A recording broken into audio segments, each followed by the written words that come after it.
Hello everyone. अगर आप ये वीडियो देख रहे हैं इसका मतलब है आप प्रेग्नेंट हैं या फिर प्रेगनेंसी प्लान कर रहे हैं। अगर आप प्रेग्नेंट हैं तो कॉन्ग्रेचुलेशंस, अगर प्रेगनेंसी प्लान कर रहे हैं तो ऑल द बेस्ट। अभी ये सीरीज़ में मैं आपको प्रेगनेंसी में अल्ट्रासाउंड कैसे प्लान करते हैं इसके बारे में डिटेल्स देने वाली हूँ। My name is doctor Neeta Narwade. I am working as a consultant radiologist in MediPoint Hospital, Chandan Nagar, Pune since 20 years. पहले मैं आपको ये बताऊंगी कि सोनोग्राफी में एक्चुअली होता क्या है। तो सोनोग्राफी में साउंड वेव्स होते हैं। साउंड वेव्स रिफ्लेक्ट करते हैं पेट में और उसी रिफ्लेक्शन से एक इमेज बनती है। उसी इमेज को प्रोसेस करके हम बेबी नॉर्मल है या नहीं उसका इंटरप्रिटेशन निकालते हैं। प्रेगनेंसी में सोनोग्राफी क्यों करते हैं, ये पेशेंट का कॉमन क्वेश्चन रहता है। तो basically through out the pregnancy 4 से 5 बार सोनोग्राफी रहती है। फर्स्ट सोनोग्राफी स्पेसिफिकली डायग्नोसिस करने के लिए, मतलब कि प्रेगनेंसी है या नहीं, वो नॉर्मल है क्या, ये देखने के लिए सोनोग्राफी रहती है। उसके बाद 3rd मंथ में एंटी स्कैन करके मेंटल ग्रोथ देखने के लिए सोनोग्राफी करते हैं। फिर उसके बाद बेबी के बॉडी पार्ट्स जो नॉर्मल है या नहीं उसके लिए 5th मंथ में एक सोनोग्राफी होती है। फिर बाद में जो सोनोग्राफी होती है वो बेबी की ग्रोथ मॉनिटरिंग के लिए रहती है। तो इस तरह through out the pregnancy baby के वेलबींग के लिए सोनोग्राफी होती रहती है। उसके हिसाब से डॉक्टर्स अपनी ट्रीटमेंट मॉडिफाई कर सकते हैं और स्पेसिफिक ट्रीटमेंट हर एक बेबी के ग्रोथ के हिसाब से पेशेंट को दे सकते हैं।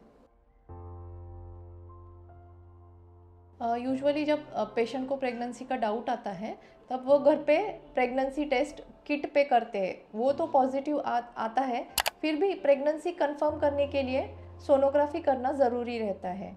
डेफिनेटिव डायग्नोसिस प्रेगनेंसी का सोनोग्राफी करने के बाद ही होता है। तब नेक्स्ट क्वेश्चन आता है कि कब करनी है सोनोग्राफी। तो उसके लिए सोनोग्राफी का डेट कैलकुलेट करना पड़ता है। उसके लिए पीरियड का जो लास्ट पीरियड था उसका फर्स्ट डे है, उसे 6 वीक्स कैलकुलेट करना है और 6 वीक्स होने के बाद जो डेट आती है तब सोनोग्राफी की जाती है, क्योंकि उसके पहले सोनोग्राफी करने से प्रेगनेंसी का डायग्नोसिस होता नहीं है। जब तक प्रेगनेंसी 5 वीक्स की होती नहीं है तब तक सोनोग्राफी में प्रेगनेंसी विजुअलाइज होती नहीं है। तो जब 6 वीक्स हो जाता है तब आप सोनोग्राफी के लिए जा सकते हैं। आपको गायनेकोलॉजिस्ट ने अल्ट्रासाउंड एडवाइस किया तो अभी आप रेडियोलॉजिस्ट के पास अल्ट्रासाउंड के लिए जाओगे। तो रेडियोलॉजिस्ट सोनोग्राफी में एग्जैक्टली क्या देखते हैं, तो बेसिकली जो ये 6 वीक्स का सोनोग्राफी रहता है ये प्रेगनेंसी की पोजीशन कहाँ पे है, लाइक प्रेगनेंसी यूट्रस में है या यूट्रस के बाहर है, प्रेगनेंसी में सिंगल प्रेगनेंसी है या फिर ट्विन प्रेगनेंसी है, और अगर ट्विन प्रेगनेंसी है और फिर बेबी का हार्ट बीट आया है या नहीं ये देखने के लिए, क्योंकि 6 वीक्स में बेबी का हार्ट बीट नॉर्मली आ जाता है। अगर हार्ट बीट नहीं दिखता है तो फिर पेशेंट को फॉलोअप एडवाइस करते हैं।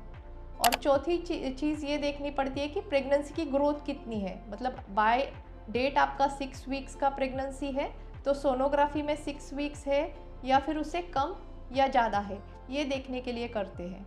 और अगर प्रेगनेंसी यूट्रस में है तो ये नॉर्मल बात है, लेकिन अगर प्रेगनेंसी यूट्रस के बाहर है तो उसको बोलते हैं एक्टोपिक प्रेगनेंसी। तो ये डायग्नोसिस करना ज़्यादा इम्पॉर्टेंट रहता है, क्योंकि एक्टोपिक प्रेगनेंसी जो रहती है वो नॉर्मल प्रेगनेंसी नहीं है, उसकी मैनेजमेंट अलग रहती है, उसके लिए अलग से ट्रीटमेंट रहती है। तो बेसिकली ये 3-4 चीज़ें देखने के लिए फर्स्ट सोनोग्राफी करते हैं प्रेगनेंसी में। प्रेगनेंसी की सोनोग्राफी में और एक चीज़ देखना ज़रूरी रहता है, वो है यूट्रस के साइड में जो रहते हैं ओवरीज और एडनेक्सा, जिसे एडनेक्सा बोलते हैं। तो ओवरीज में बेसिकली बेसिक चीज़ कोई सिस्ट है या कोई अबनॉर्मल कोई मास लीजन बोलते हैं वो देखना ज़रूरी रहता है, क्योंकि वो भी बेबी की ग्रोथ को प्रेगनेंसी में अफेक्ट करता है और वो टोटल पेशेंट का जो मैनेजमेंट है वो टोटल ट्रीटमेंट जो है चेंज हो जाता है। अगर ओवरीज नॉर्मल है तो बेबी मैनेज करना इजी हो जाता है, लेकिन अगर प्रेगनेंसी में ओवरी में सिस्ट रहेगा तो मैनेजमेंट अलग रहता है और डॉक्टर को उसके हिसाब से ट्रीटमेंट देना पड़ता है। अभी 6 वीक्स में जो सोनोग्राफी रहता है तो बेसिकली वो 2 टाइप से कर सकते हैं, या तो पेट के ऊपर से कर सकते हैं या फिर इंटरनल, जिसे ट्रांसवजाइनल सोनोग्राफी कहते हैं, उसके उसी माध्यम से कर सकते हैं। तो बेसिकली ट्रांस एब्डोमिनल सोनोग्राफी, उसके लिए पानी पीना ज़रूरी रहता है। पेशेंट का यूरिनरी ब्लैडर अगर फुल रहता है तो ही ट्रांस एब्डोमिनल सोनोग्राफी हो सकता है। बट ट्रांस एब्डोमिनल सोनोग्राफी से ट्रांस वजाइनल सोनोग्राफी, जो इंटरनल सोनोग्राफी है, वो ज़्यादा एडवाइजेबल है, क्योंकि बेबी का एग्जैक्ट साइज इंटरनल सोनोग्राफी से ही पता चलता है। कभी ऐसा भी होता है कि ऊपर से हम लोग हार्ट बीट देखते हैं तो वह दिखता नहीं है, बट इंटरनल सोनोग्राफी करने पर बेबी के हार्ट बीट दिख जाते हैं। आपको एज अ न्यू मदर आपको तो ये क्यूरियोसिटी रहेगी ना, बेबी का साइज़ कितना बड़ा है। तो एक्चुअली इतना साइज़ बेबी का बहुत छोटा रहता है, it's all about 4 to 6 mm। तो हार्डली 6 वीक्स का प्रेगनेंसी 4 to 6 mm का रहता है। I wish you all the best for your journey in the pregnancy, and also take care and always be happy. Thank you.